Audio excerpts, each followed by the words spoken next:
This channel does not promote any violent, harmful, or illegal activities. All content provided by this channel is meant for an educational purpose only. Top quality और consistent performance के लिए सिर्फ silver pumps नाम याद रखना। এবার যে খবরটা দেখাবো তার দুটো পার্ট, একটা ভালো খবর আর একটা খারাপ। ভালো খবর এটাই যে এপ্রিল বা মে মাসের মধ্যে চালু হয়ে যেতে পারে নোয়াপাড়া এয়ারপোর্ট মেট্রো, কিন্তু তারপর এই মেট্রোর বারাসাত অবধি সম্প্রসারণ 20 মাও জলে। মেট্রো কর্তারা বলছেন জমি না পেলে বারাসাত পর্যন্ত মেট্রোর পরিকল্পনাও বাতিল হয়ে যেতে পারে।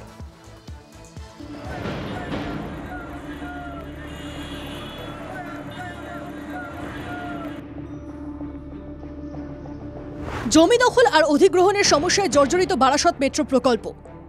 নোয়াপাড়া থেকে কলকাতা বিমানবন্দর পর্যন্ত মেট্রো প্রকল্পের কাজ প্রায় শেষ। 1-2 মাসেই এই অংশে মেট্রো চলবে। বিমানবন্দরের পর উত্তর শহরতলির মাইকেলনগর পর্যন্ত প্রায় 2.84 কিলোমিটার অংশেও কাজ শেষ হওয়ার পথে। কিন্তু মাইকেলনগর থেকে বারাসত পর্যন্ত অংশে থমকে আছে মেট্রোর কাজ। কারণ মাইকেলনগরের পর খালের উপর দিয়ে নিউ ব্যারাকপুর, মধ্যমগ্রাম, হৃদয়পুরে রেলপথের পাশ দিয়েই আসার কথা মেট্রোর লাইন, কিন্তু রেল লাইনের ধারে ঝুপড়ি উচ্ছেদে জটিলতা তৈরি হয়। অনেকে দাবি করেন মাইকেলনগর পর্যন্ত যেহেতু মাটির নিচ দিয়ে মেট্রো আসছে, বাকিটাও মাটির নিচেই রাখা হোক। এই জটিলতায় মাইকেলনগর পর্যন্ত এসেই আটকে পড়েছে মেট্রোর কাজ। এরই মধ্যে ব্যয়ভার অনেকটাই বেড়ে গিয়েছে। 2010-11 সালে প্রকল্প শুরুর সময় বরাদ্দ ছিল 2398 কোটি টাকা। সেটা সংশোধন হতে হতে এখন দাঁড়িয়েছে 4830 কোটি টাকায়। চলতি লোকসভা ও রাজ্যসভা অধিবেশনে জমি দখল ও অধিগ্রহণ নিয়ে বারবার সরব হয়েছেন রেলমন্ত্রী অশ্বিনী বৈষ্ণব।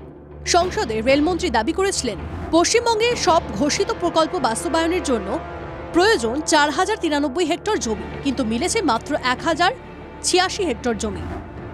জমি না পাওয়া গেলে নোয়াপাড়া বারাসত প্রকল্প মাঝ রাস্তায় বন্ধ করে দিতে হবে বলে আশঙ্কা করছেন মেট্রো কর্তারা। वो हमारा न्यू बैरकपुर से बारासात वाला एरिया जो है उसमें लैंड एक्विजिशन और एनक्रोचमेंट्स के बहुत सारे इश्यूज हैं।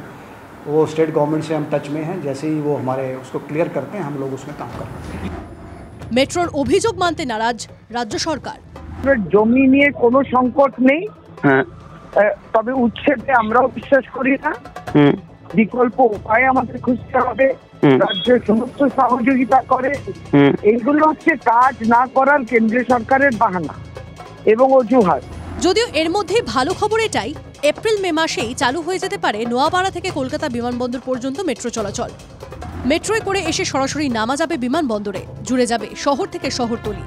কমিশনার অফ রেলওয়ে সেফটির অনুমোদনের অপেক্ষা, তারপরই চালু হয়ে যাবে বিমানবন্দর নোয়াপাড়া মেট্রো। এশিয়ার মধ্যে অন্যতম বৃহৎ আন্ডারগ্রাউন্ড স্টেশন হতে চলেছে জয় হিন্দ বিমানবন্দর স্টেशन। 1 number 2 number line from Noapara जो हमारा प्लेटफॉर्म इस्तेमाल होने वाला है वो हमारा पूरा यार्ड में पूरा रेडी है।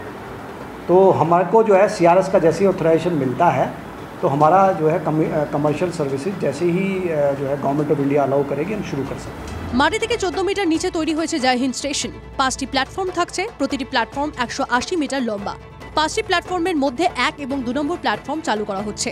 নোয়াপাড়া থেকে বারাসত পর্যন্ত সম্পূর্ণ মেট্রো পরিষেবা শুরু হয়ে গেলে 3, 4 এবং 5 নম্বর প্ল্যাটফর্ম চালু করে দেওয়া হবে। জয় হিন্দ স্টেশনে তৈরি হচ্ছে 48 মিটার ইয়ার্ড, যা দেশের মধ্যে বৃহত্তম। থাকছে 7টি লাইন।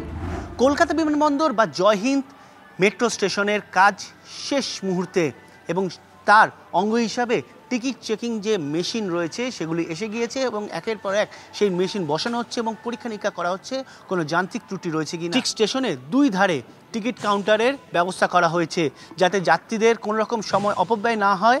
ঠিক এখান থেকে টিকিট কেটে এরকম জায়গা থেকে যাত্রীরা প্ল্যাটফর্মে পৌঁছাবে। 1 এবং 2 এই 2টি প্ল্যাটফর্ম আপাতত চালু করা হচ্ছে। যেহেতু আন্তর্জাতিক বিমানবন্দরে মেট্রো স্টেশন, তাই প্রচুর যাত্রী হবে এটা ধরে নেওয়াই হচ্ছে। সায়ন্ত ও দীপঙ্করের রিপোর্ট, TV9 বাংলা।